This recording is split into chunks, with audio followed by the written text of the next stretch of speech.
hope we're live. Hey, I'm Father Roderick, and welcome to the stream of my weekly show that I'm about to record. As you know, it is a podcast, and at the same time, it's YouTube, because if you're watching this, you're probably watching it on YouTube, I hope. This is a show in which I talk about movies, TV shows, faith, books, technology, science fiction, fantasy, all the good stuff. And I welcome the new viewers, the new people in my audience, because after last week, I had a whole new influx of YouTube subscribers. I don't know exactly why that happened. Maybe still the result of the Star Wars reaction video that I recorded. But anyway, I hope you feel welcome here. And so this is visually the least interesting thing that you can watch on YouTube. It's basically a talking head, my head, and I'm talking, because this originally was just a podcast, and I did the streaming because I liked the interaction with the audience. So that is why visually there's nothing going to happen. No explosions, no special effects, not even pictures behind me or a green screen. But hopefully still some discussions that may be of interest to you that are listening to this or watching it. What I usually do is also I share this on Facebook and on Twitter, because if people are subscribed to the YouTube channel and have clicked the bell, then of course you get a warning that I'm live. But unfortunately, there's no way to repost that automatically to Facebook and Twitter, so I'll have to do that manually. And once I'm done with that, then I'm going to quickly record my show, and then if everything goes well, I'll be done before lunch. Join me live, and then I'll just keep it simple. Join me live. Whoops. There we go. It even has a thumbnail of me looking at my computer. How elegant. Not. All right, let's go to TweetDeck and post that on Twitter as well. And I got my first thumbs up. Thank you. I always get, every day I get people that react on YouTube mostly, like first. That's the whole thing, that they want to have the first reaction. I was like, okay, a big deal. Anywho, I was the first viewer of this. Good. Right. Let me get going. I've got the show notes. I think we're live. We've got some people in the chat, so that's very cool. And we are good to go. Like that. Yep. There we go. Hey there, and welcome to my weekly show. I'm Father Roderick, and this is another episode chock full of nonsense about movies, TV shows, about faith, books, science fiction and fantasy, and technology. But since you've been listening to this for a while, you already know that I'm about to waste another hour of your life. So sit back and relax. Oh, it was a good week. Done a lot of week. Actually, it was a good week. I'm talking about last week, as I'm recording this on Monday. No, I'm recording this on Tuesday. That's how quickly time goes by. Yesterday I had a very, very busy day full of interesting meetings and planning. And last week was also quite good in terms of, and it yielded most of its results in the final few days. Like during the weekend, I all of a sudden had tons of ideas that I worked out for the television programs that I make, for the social media activities for YouTube. So I don't know, I'm just in this creative mode, and that's always a good mode to be in. I'll talk a little bit more about those plans and upcoming projects on my other show, which is called The Walk, and you can find that over at trideo.com. That's trideo.com/The Walk. I've been posting a lot of vlogs, in case you've missed it, on social media and also on YouTube, about that I filmed during my trip to Scotland, England. And right now, I'm on the island of Iona. Well, actually, not right now, but in the videos I am. And there's still a lot of vlogs that are coming soon. One features Highlander cows. That's going to be the next one. So if you don't want to miss my updates there, and some people actually think that I'm still in Scotland. Like the other day, I was streaming a Let's Play stream on YouTube, which I finally managed to get going. So I'm going to do more gaming on YouTube, because that's another great way to hang out with folks. So I'm currently playing Fallout New Vegas, which is a game that was created by Obsidian for Bethesda. Bethesda is the kind of the publisher. Obsidian was the company that made that game, and it's still considered to be a classic game, one of the most amazing RPG adventures out there. There's a lot of very good storytelling, and Obsidian just came out with a new game after many years. It's called The Outer Worlds. It's getting rave reviews, but it's still very expensive because it's brand new. So I went back and I now play their classic, which you can pick up for a couple of bucks. And the fun thing is, while I'm streaming, a lot of people are helping me in the chat. So they're telling me, oh, you could do this, and oh, did you pick that and that weapon or stat or whatever. And it's communal gaming. And that's the first time that I've done that. And this is the kind of game that I think lends itself very well to streaming, because you can really have a conversation while you're playing. Whereas with these first-person shooters, I am so bad at them. And then you're constantly, you have to be on the edge of your seat. Well, I'm actually, there's so much going on that there's just no way to read the comments and to interact. So I'm glad that I finally found a game which enables me to have a conversation and have this interaction. So it's a lot of fun.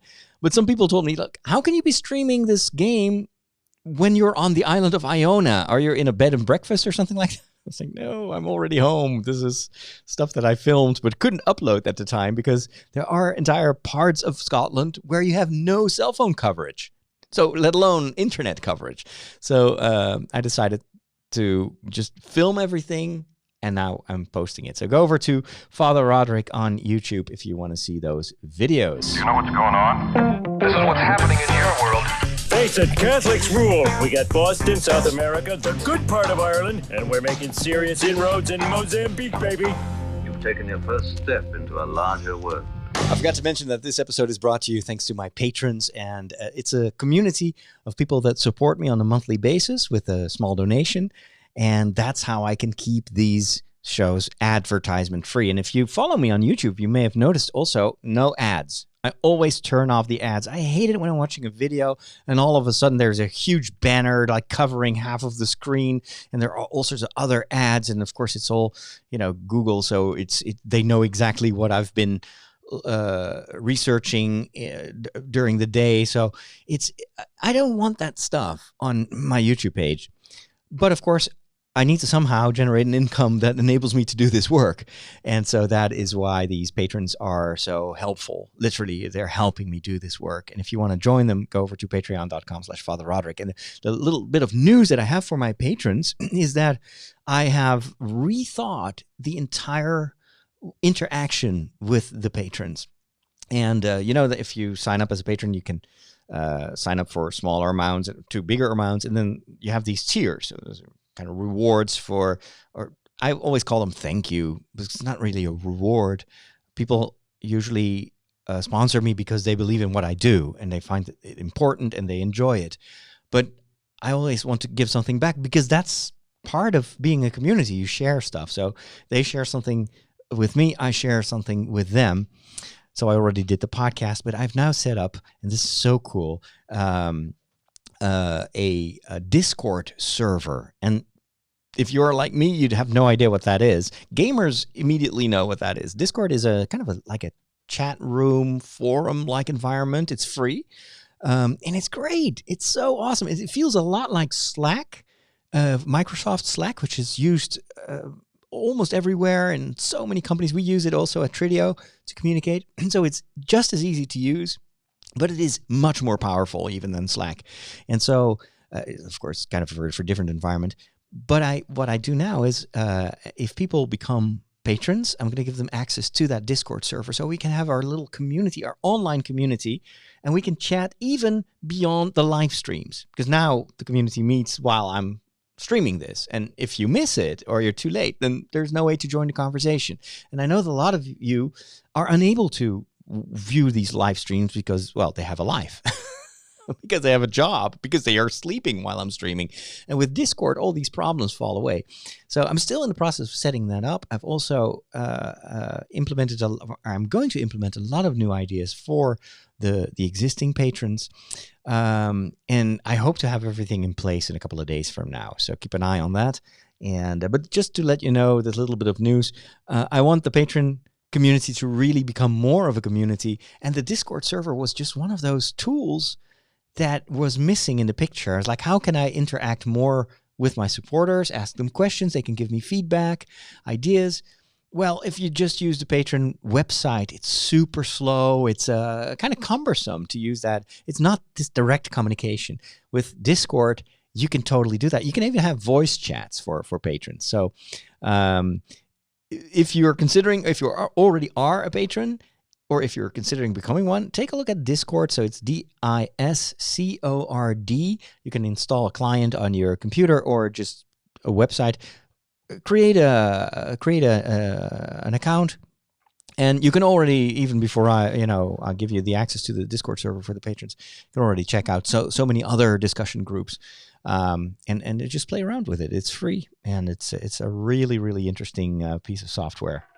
Oh, by the way, you can also use Discord in a browser, so you don't even have to install software, but the apps are there because you can use it on almost any platform. So you can use it on a phone, on an iPad, on a laptop, on a regular PC.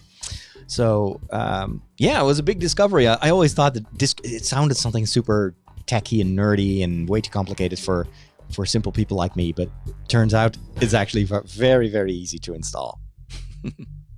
How do you not like movies? They're predictable. Like, the guy gets the girl and that kid sees dead people and Darth Vader is Luke's father. Not liking movies is like not liking puppies. They're fine. I just get bored and never make it to the end. You need a movie education. You need a movication. I'm gonna give it to you. Tick tock, tick tock, tick tock. You hear that? That's the clock. That's the countdown clock to the launch of Disney Plus for the rest of the world. Unless you've been so lucky to live in the Netherlands, where we got access to Disney Plus, a while ago. For the rest of the world, Disney Plus, or no, I shouldn't say for the rest of the world. There's still a lot of my followers that won't have access to Disney Plus right away. But for a number of countries, November 12th is going to be the launch of Disney Plus. I was surprised to see that some of the movies that we can watch here in the Netherlands will be unavailable in for instance, in the United States. So, for instance, The Last Jedi won't be on Disney Plus in the first few months, and that is because it's already on, I think, on Netflix. They have some ongoing contracts with other streaming platforms. So there may be stuff missing that we in the Netherlands can watch because The Last Jedi is just on Disney Plus. That's the only place where you can watch it. And now I start to understand why all of a sudden all the Marvel and the Disney stuff was disappearing very rapidly from Netflix. They probably had another deal with Netflix in the Netherlands, and they already knew that they were going to do this pilot in the Netherlands. And so that's why they took those movies offline much earlier than the rest of the world. The month of November is also the start of Apple's new streaming service called Apple TV Plus. And they launched deliberately, I think, just 12 days before the launch of Disney Plus, hoping, of course, to get still a lot of people signing up for it. They with the price, they even went below the price that Disney is asking. So I think it's $5, and if you just bought an iPad or a phone, and you could get it for free for a year. There's only a 7-day trial. So that's not very generous. Most of the streaming services give you at least 2 weeks. But then again, in 1 week, you can watch a lot because there's almost nothing on it right now. There are like 4 major shows, and then there's a little bit of, some smaller stuff like Snoopy. But it is I thought that Amazon Prime was limited in what they offer. And over here in the Netherlands, it is super, super small. Let's say their offerings are a few of the things that they make themselves, and most of the movies that they have are very old and very bad. So anyway, that's probably why Amazon Prime in the Netherlands is only $4. So it's even cheaper than Apple. But since Apple is low price and they only have a very, very few, and they don't even have the first season online. They were posting those seasons. I think for most of the bigger shows, they now have posted 3 episodes. So you can do a little bit of binge watching, but then you have to wait week after week for the new episode to get published. And that, of course, is to prevent people from signing up for just 2 weeks and then, watching everything and then unsubscribing again. So I guess that's going to be a trend for more of those platforms. But it's a very, very small lineup. Not everything got rave reviews. Actually, a lot of the critics were very negative about their biggest show, which is called The Morning Show. Mostly because that show has such a massive, massive budget. I think every episode has a budget of $15 million. And you can't tell from the show itself. A lot of people find it a bit boring, a bit long, a bit slow. So it's definitely not and other people may like it, but it's not the runaway hit that Apple hoped it would be. There was one series that I absolutely wanted to check out, and that may be, for me, the only reason to get Apple TV Plus, and that is Ronald D. Moore's show. Ronald D. Moore is one of my favorite TV writers, producers, directors, and I think I talked about his work also in my newest Star Wars show, which, by the way, should be in the news category.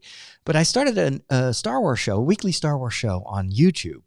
This was because I got so many questions about Star Wars. Every time I go online, people ask me about Star Wars. I was like, well, why don't I just do a weekly chat about Star Wars on YouTube? So if you go to my Star Wars playlist on YouTube, you'll see the first episode. And then every week, I'm just going to chat. And it's very casual, not going to do like this big educational series about Star Wars, but it is just a way to hang out with like-minded fans and talk about Star Wars. So in that show, I talked a lot about my dream that one day Ronald D. Moore will direct either a television series in the world of Star Wars or perhaps even a feature movie. Right now, he's been allowed to make a TV series for Apple. I watched the first episode yesterday evening, and it's called For All Mankind. And what triggered me is that this happens to be about space, about the race to the moon and beyond it, and it's alternate history. So it's a little bit like The Man in the High Castle. What if, Japan had won the war? What if the Germans had won the Second World War? What would the world look like? And that's a big thing right now, alternate history. Maybe because we actually live in an alternate history. You may have noticed that we are now living in exactly the weeks and the months that are the time period for the opening of Blade Runner. Blade Runner opens with this shot of LA in 2019 and these flying police cars. And you see how polluted everything is, how busy that city is. And that opening shot was always something like, oh, maybe the future is going to be bleak like this. But now, this week, I think this past week, is actually the time frame for Blade Runner. So a lot of people are like, oh, we just live in an alternate history. Or Blade Runner itself is no longer, about the future. It's about an alternate timeline. What if? And so that's what they do with this new series on Apple TV Plus as well. It's called For All Mankind. Of course, that refers to the race to the moon. And the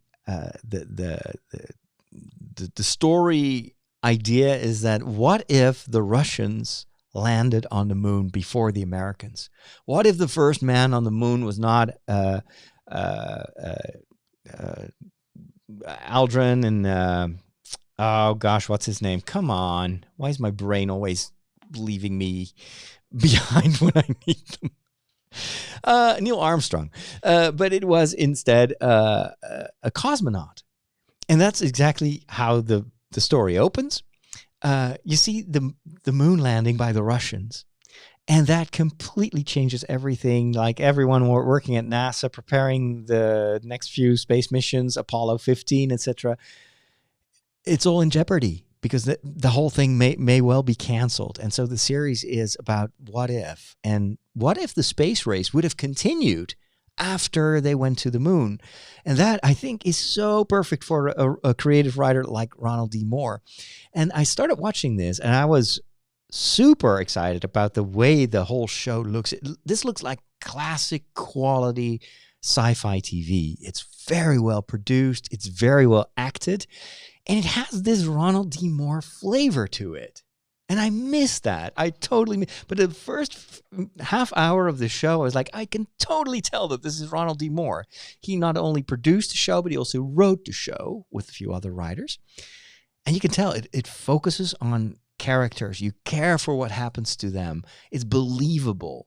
And yet it always has this very broad, exciting context of the going to the moon. You can tell that it is a TV show because of some of the special effects. There are some green screen, blue screen situations where you're like, yeah, that looks a bit cheap, but it works. I mean, the storytelling is great, and I'm hooked. After just the first episode, I'm totally hooked, and I want to see this entire season. So for me, that is something that Apple did very well. I don't know if it's enough for people to subscribe to Apple TV Plus. But I'm just, counting how many months is this going to be on Apple TV Plus? How much will that cost me? Let's say it cost me $15 because it's 3 months, and then I've seen the entire first season. I'd probably pay $15 to see that series, to have that series on DVD or on Blu-ray, because it's so good. So, and you get the rest as a bonus. I haven't even checked out the C and the morning show, and then there's this fourth show and everybody's talking about. Anyway, so I like what I see, and for me, Ronald D. Moore is definitely what sells the service to me. I don't know how it is for you, but I think it's great, and I hope for all of you that don't want to subscribe to Apple TV Plus, that it will be available on Blu-ray afterwards, because it's classic Ronald D. Moore, and we know what he can do with TV. We've seen Battlestar Galactica. We've seen Deep Space Nine, Outlander. Speaking of another series that I definitely have to go back to now that I've been again to Scotland for the third time, I want to go see Outlander. I've watched the first season, and then I kind of lost track of the story. But I can't get enough of Ronald D. Moore TV. One final movie-related thing. I'm going to keep that for my sci-fi and fantasy segment. But first, let's take a look at the Peculiar Bunch. Catholics rock!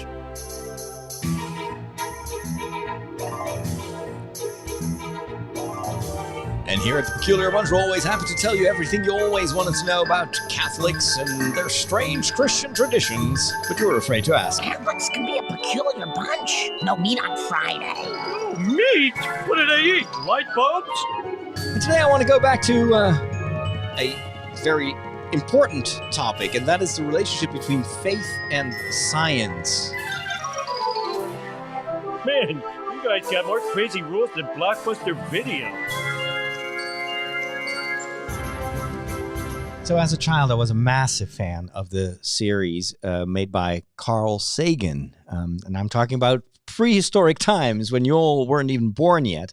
So Carl Sagan made a very famous series about the cosmos. It was called Cosmos, and it was about astronomy. And it was, for that time, super ambitious. It had lots of special effects. He was walking around in some kind of spaceship, and he was explaining a lot about astronomy, but he also really presented it in a super interesting, visually very exciting way. And as a kid, I was so into the space shuttle program, the whole Apollo. I had, like, my entire room was covered with posters of rocket ships and everything. And my brother was very much into astronomy. So the both of us, we were always talking about, stars and faraway planets and the Voyagers, the moon landers, the Martian exploration, etc. So that series, for me, at the time I was in high school, came at exactly the right moment, and I loved it. What I didn't really notice at the time was how sometimes a little bit new agey it could become. There was not there was no religion in it. But it was a little bit, sometimes a bit vague, a bit, I don't know. Carl Sagan was a very interesting kind of guy. Later, of course, we got much more of that sort of content, especially now on streaming platforms. There are so many of these documentary series. They even did a reboot of Cosmos with Neil deGrasse Tyson? Is that how you pronounce his name? Which was a little bit more agnostic. And also in his own books and in TV show appearances that I've seen with him, he seems to be not very much convinced that religion has any place in astronomy or in science at all. And that's something that I've noticed a lot in these more scientific programs. I have yet to see good television shows or documentaries that not only, make room for religious views on the universe or on science, but don't even mention the incredible importance of Catholic scientists in the development of science in general and astronomy as well. There were so many Catholic astronomers that have contributed so much to our current science and our knowledge about the stars and about the universe. But it's almost as if that is a taboo. You can't mention that because God forbid that religion, starts to mingle with science, as if these two are opposite. And I think that is mostly because of the American situation, North America, where the evangelical churches have a very strong bias against science. You have these entire museums that are dedicated to basically a denial of evolution, that take the Bible literally, as if it was an eyewitness report on how God created the moons and the stars in exactly 7 days. But of course, as you know, if you've been listening to the show for a while, that's absolutely not the way the Catholic Church looks at these biblical stories of creation, and it's certainly not the way that Catholic Church treats science. Many popes have said, and many theologians, science and faith are not exclusive, are not, opposites. They are totally compatible and should be totally compatible because both of them are looking for truth and knowledge.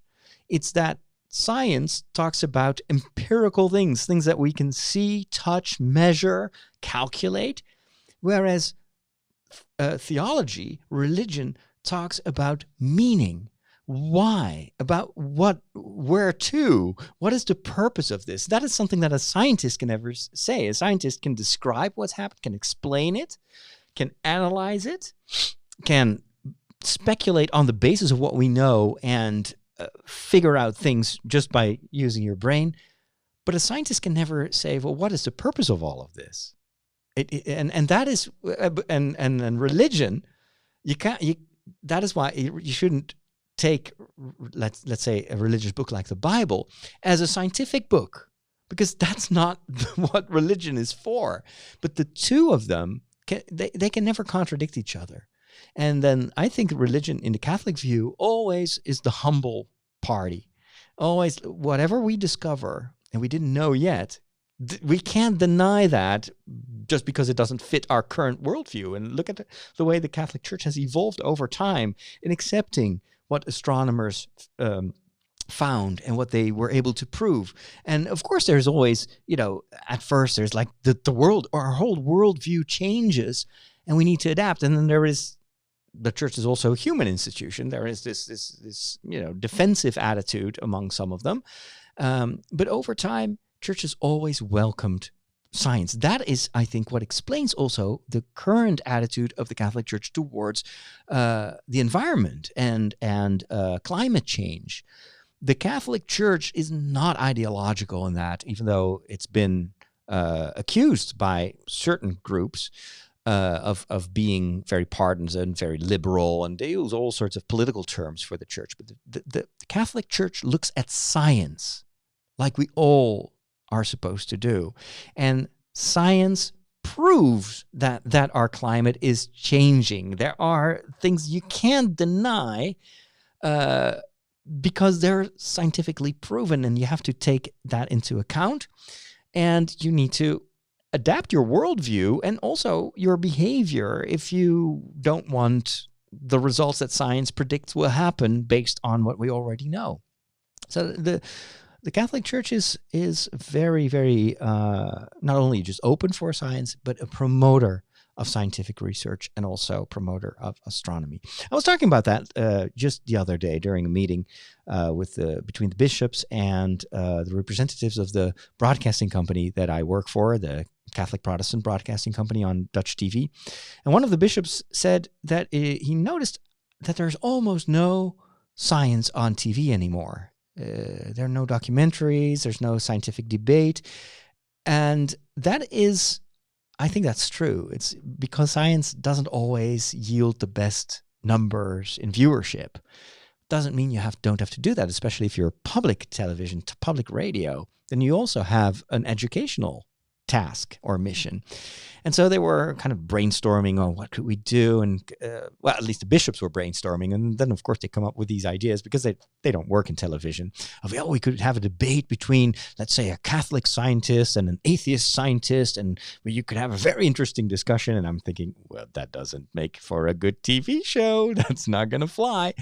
And then all of a sudden, while they were discussing all these ideas where I was like, yeah, I understand what you want and I understand why it's important, but you still need to make TV. You need to tell stories. You need to make this appealing to people. Otherwise, nobody will watch it. And then, you're just left with programs that you produce for nothing. But while they were talking, I thought back of a conversation that I had while I was visiting the Jesuit headquarters in Rome during the summertime. And I visited Robert Balaser, who is a Jesuit from the United States, from the West Coast. And he used to work at the twit.tv network with Leo Laporte. And a great talent when it comes to technology, new media, just being able to educate people through modern media like podcasting. And he's been transferred to Rome, where he's now living with at the Jesuit headquarters. And we had a short conversation because he had some other appointments that day, where we brainstormed during dinner over why don't we get together with Guy Consalmagno, who is the Vatican's astronomer, is an American Jesuit, but he works in the Vatican in Rome. He's also a great educator. And why don't we come up with something, with a television show or a documentary about astronomy, about the discovery of space, but also about the role of religion in that scientific process, and show people that there is, at least in the Catholic world, no opposition between science and faith. I mean, Guy Consalmagno is one of the examples of that. He's a very serious, even he received a couple of awards, not even Catholic awards, but in general for his skills as a scientist, as an educator. And why don't we reconcile these two worlds for the world in a quality show? I never really followed up on that since that conversation, but now I'm fired up to go back and to continue that conversation, because I think there is a huge interest in stuff like that, and it could be a lot of fun to make. So anyway, just wanted to ramble on a little bit about faith and science and how I look at that, but I also want to do something with it and help people understand how that it must be frustrating to explore the universe and to know so much. What purpose does it have to go to the moon or go to Mars if it doesn't really have a purpose? If it doesn't have, why do we do that? What do we learn? How can we? And of course, there are scientific discoveries that we can use in, the development of science and technology here on Earth. But there, what is the purpose of this universe that surrounds us? Why is it so big? Why are we so small? Are we lost in the universe? What if we find aliens? How is that going to impact our worldview and our religious beliefs? Those are so interesting. Those questions are so interesting. And I think they warrant a TV show or something of a production. Anyway, I'll keep you up to speed with my plans. When did you become an expert in thermonuclear astrophysics? Last night. The packet. the extraction theory papers. Am I the only one who did the reading? Reading, I did a lot of reading. At least I listened to a couple of audiobooks. And I want to mention two of them that I'm currently reading and enjoying quite a bit.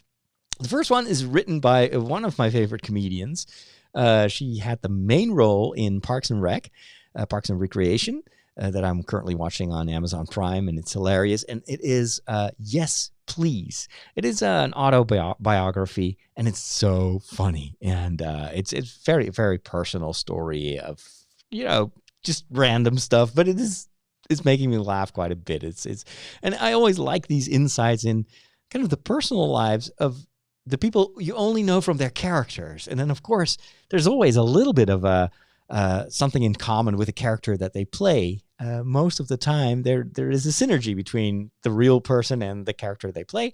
At least that's usually when they're at their best, when, there's a bit of both of the actor and of the person in the role that they play.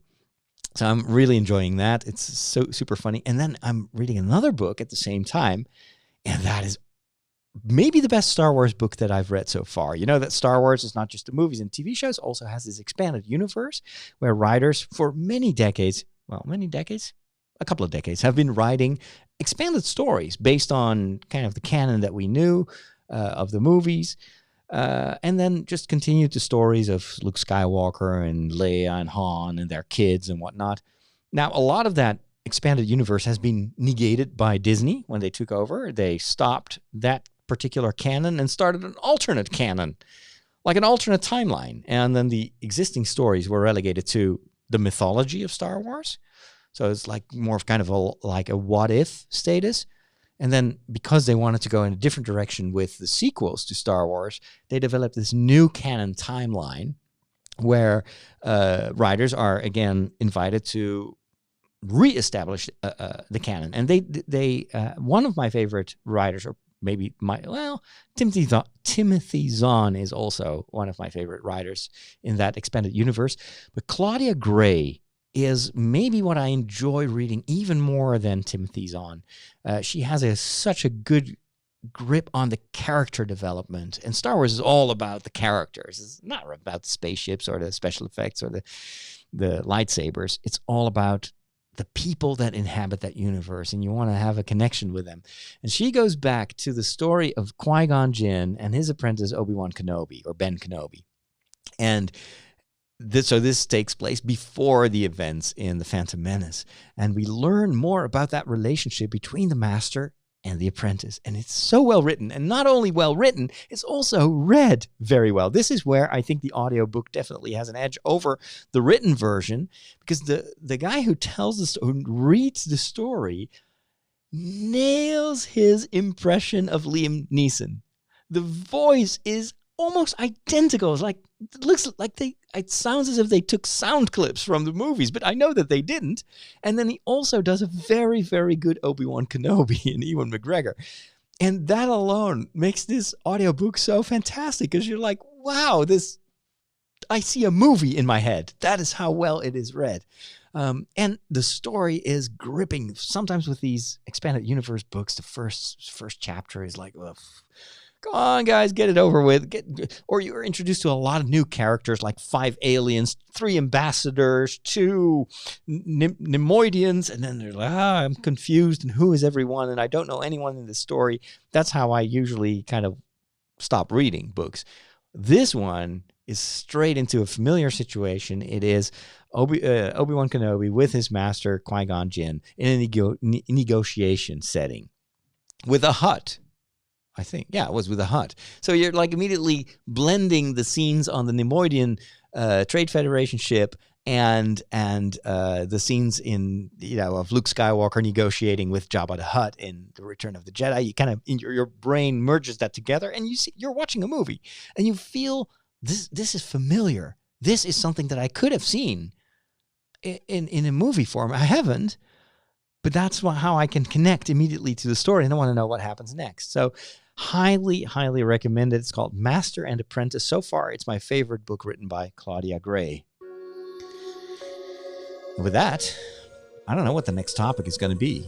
I think it's science, but I didn't prepare anything for my science topic. That's why I'm very happy that this is a very long intro. So I can just quickly browse over to Google News and read what's going on in the world of science and technology. No, technology is later, I think. Okay, what do we have? A wine cellar in space? I see aliens. Little aliens from outer space. And how are things in outer Plutonia? How many times have I told you not to wear your space boots in the house?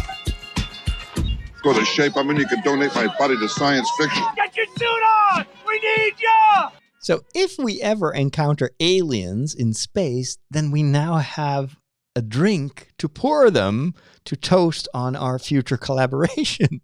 According to this news article on Associated Press, a dozen bottles of fine French wine arrived at the space station on Monday, not for the astronauts, but for science. The red Bordeaux wine, according to this article, will age for a year up there before returning to Earth. Researchers will study how weightlessness and space radiation affect the aging process. The goal is to develop new flavors and properties for the food industry. That is so cool.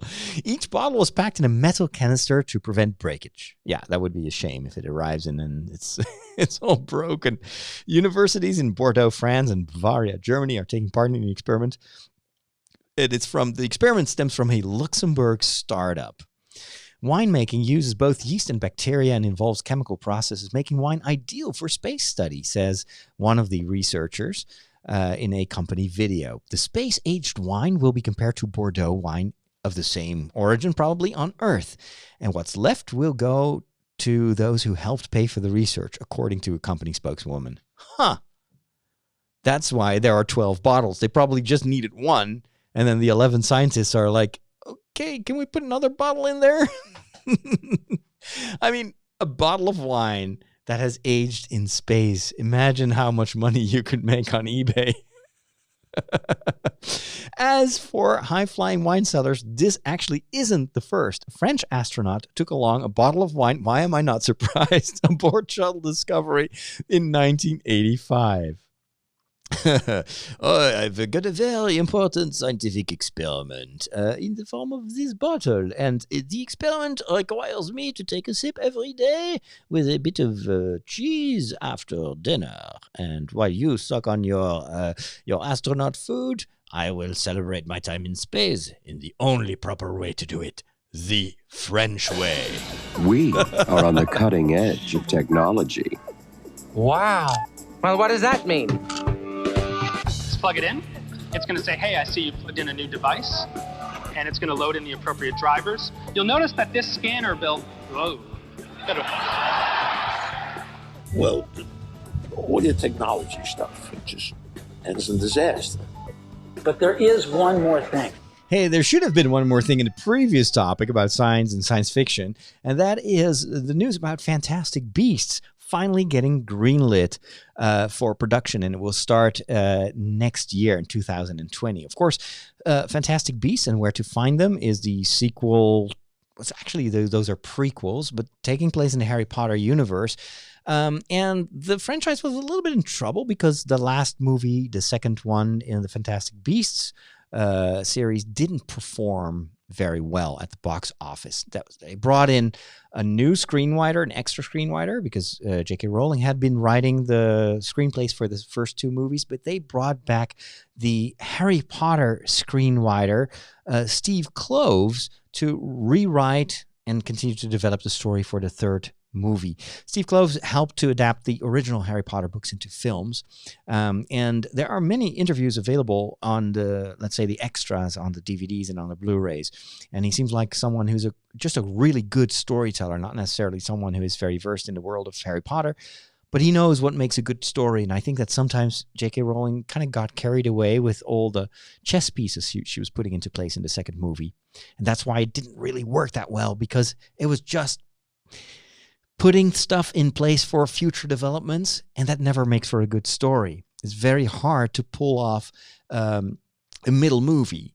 That is why The Empire Strikes Back, when people ask me, what is your favorite Star Wars movie? I say Empire Strikes Back. Why? Because it's one of the few movies that I know that puts stuff in place for the finale and still makes for a fantastic movie. And that is a really, really hard thing to pull off. So Fantastic Beasts will begin shooting in the spring of 2020 and will be in theaters more than a year later on November the 12th, 2021. And it will also take place, we'll have all the familiar actors. Not everybody will be happy about that because there was quite a bit of criticism on Johnny Depp's role because of his personal problems, or there was a lot going on between him and his ex-wife. And so a lot of fans kind of really didn't want him to feature in the second movie. They will still reprise their roles, and the movie will take place in Brazil. At least part of the movie will take place in Brazil. So that's interesting. That's one of the things I like about Fantastic Beasts. It's no longer confined to just the UK, but it enables J.K. Rowling to, go and explore the world and make the movie also much more, diverse, culturally more interesting for Harry Potter fans in other non-Western parts of the world. And I think that's good for the story. It's also good for the fans. Since we're still on the topic of, stuff that I should have mentioned before in this show, but I forgot. I also briefly want to mention that I got, and I'm very happy with that. I'm very grateful for that. A lot of pushback on my review of the Joker, of the movie Joker. If you've listened to the past show, I really didn't like that movie. It made me feel really, really terrible, and it was so bleak and without hope and without any, moral message. But according to a number of people that reacted to my review, that's exactly the point of the movie. I read a very good review by a guy named Matthew Becklow, where he says this movie is so interesting and so important because it shows you what the world becomes if people are not loved, are not helped. And one of the reasons that this character becomes the Joker is because no one helps him, and even his meds are taken away from him, and then he just encounters violence. And it's a cautionary tale, according to this review. As a cautionary tale, I can understand that it works, or that it is important. Still doesn't really make me want to like the movie, because as a cautionary tale, I also personally, but that's every review is personal, I want to hear an alternative. If you caution me for something, tell me what I should do to prevent this nightmare from happening. And I have to distill that myself, I think, instead of the movie helping me with that. So that's still something that I personally don't like that much. But I'm not you, so my personal preference may not be yours. Someone who calls himself Mr. Dom reacts on Twitter. Father Roderick, I was disappointed with your review of Joker, but I get the feeling that you've never been around people who suffer from mental illness or had life deal you major life-changing badness. And then he continues in a second tweet, I've been made redundant through divorce and depression that followed. Maybe if I lived a sheltered life and lived only my hobbies and had my paycheck guaranteed, I'd also not understand the Joker movie. So I take that's a bit of criticism of what he perceives to be my world, that I never had any trouble and, my life is all shiny and rosy. Of course, that's not the case. And I would say I try always to be very careful not to judge people from what I see of them on social media, because I've experienced myself how much your social media presence is just a very small portion of your life and what you go through. And you can never conclude that, that person is like this or that, because you don't know the lives of people. You don't know what they go through and how they react. But at the same time, I feel a lot of pain in those tweets, and I want to acknowledge that because it's true, and it's something that I could have mentioned more in the review. There are people that experience their life right now almost as a nightmare, where everything is bleak and dark, and they don't see a solution. They don't have much hope that things are going to improve. And this movie may connect with them because it reflects their reality. And I know that often when we react very strongly to something, it's either because it's something that we can totally not, it's the opposite of what we go through, or it is very similar to what we go through. And then we can connect with the story or with the person. Even though I say the character in the movie, and this may be deliberate on the part of the director, is made in such a way that you can't really, you may feel a little bit of sympathy because of all the hardship that this character goes through at first, but in the end, you cannot possibly, like this person or root for him or anything else, because he deliberately kind of, despite his psychological problems, but he also makes choices, and the choices are bad choices. So that way, yes, it could be a cautionary story. And then I got another reaction on YouTube from one of my followers there. Let me see if I can find that real quick. So that's starting to become a bit complicated. People sometimes are reacting in all these different places, and I forget where I've read what. Okay, so someone calls himself Slice of Scott, writes, the Joker resonates because it's not simply escapist and entertainment. It arrives to be art. It forces the audience to look deep within themselves and examine their heart. To say that there is no positive message or hope is to miss the point entirely. That's what I said, basically. It shows us step by step how an ill but well-intentioned man descends into darkness. That is compelling. It's a strong character change. Disney Star Wars is not compelling to a lot of people because the character arcs are all regressive. The Lucasfilms had strong, compelling character changes. For the original characters, those arcs are all undone in the new movies. Luke, Han, and Leia are all regressed to where they were at the beginning of A New Hope. How is that compelling?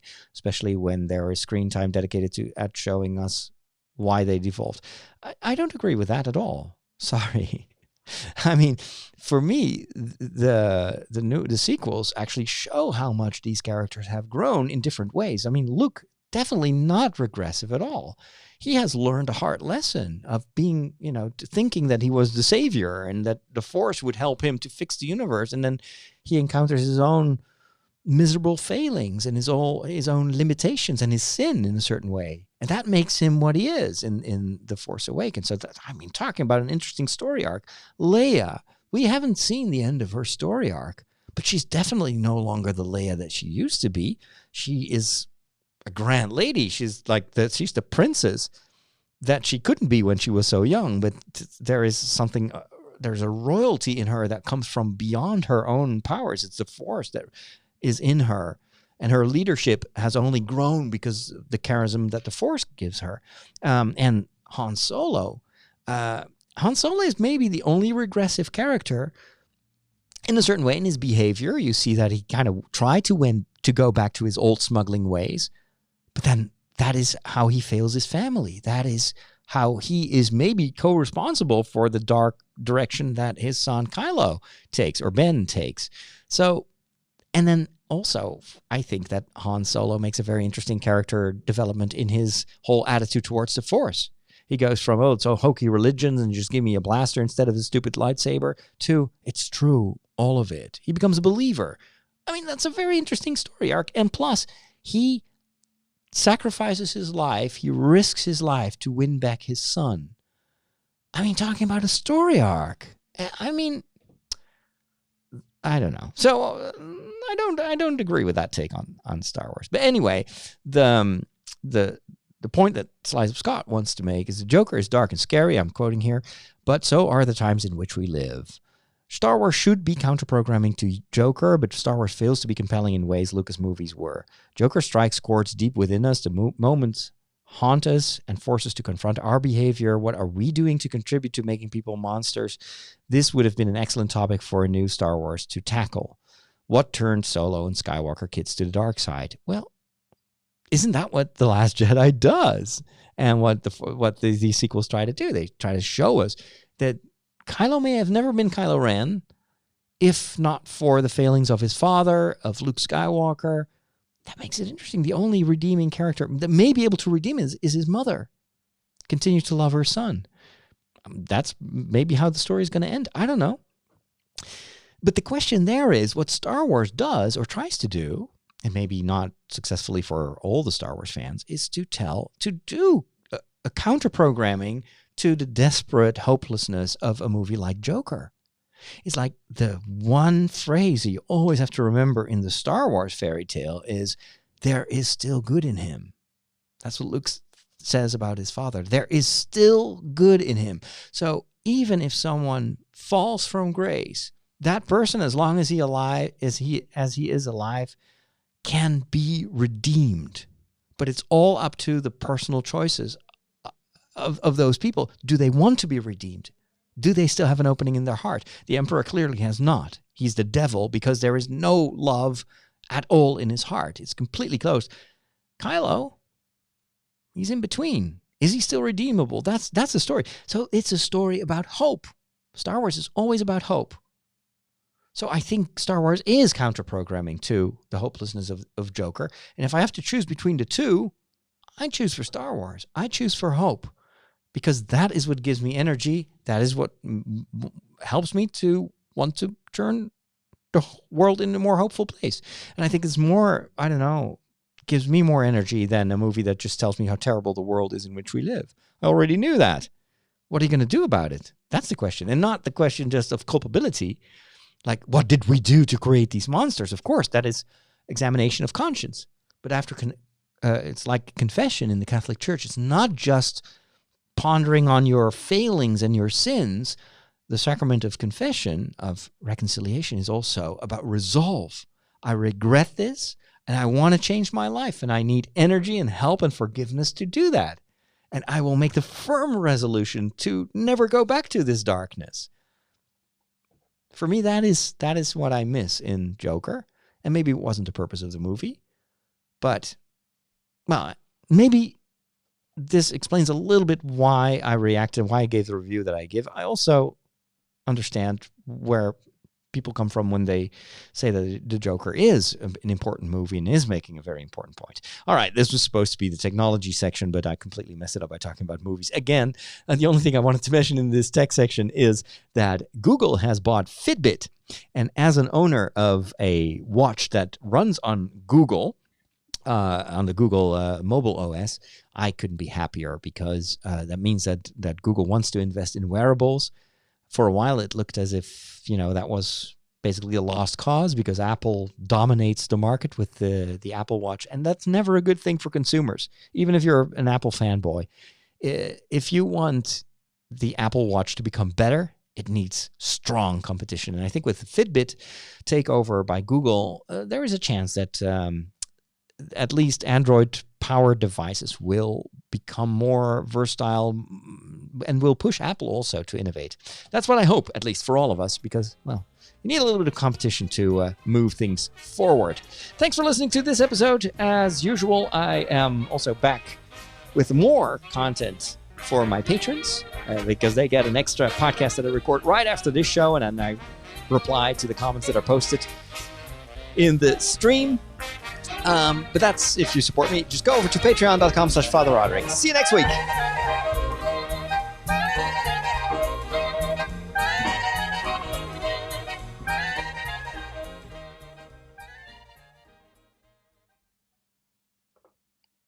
All right, that's a wrap for now. I'm going to go take a look upstairs because the rest of the team has lunch over there. And I don't want to be antisocial. And then I'll probably record the questions or the answers to the questions in the comment section offline. But thanks so much for your comments and for your contribution to the show. Hope you enjoyed watching this. And I'll be back before you know it. Take care now.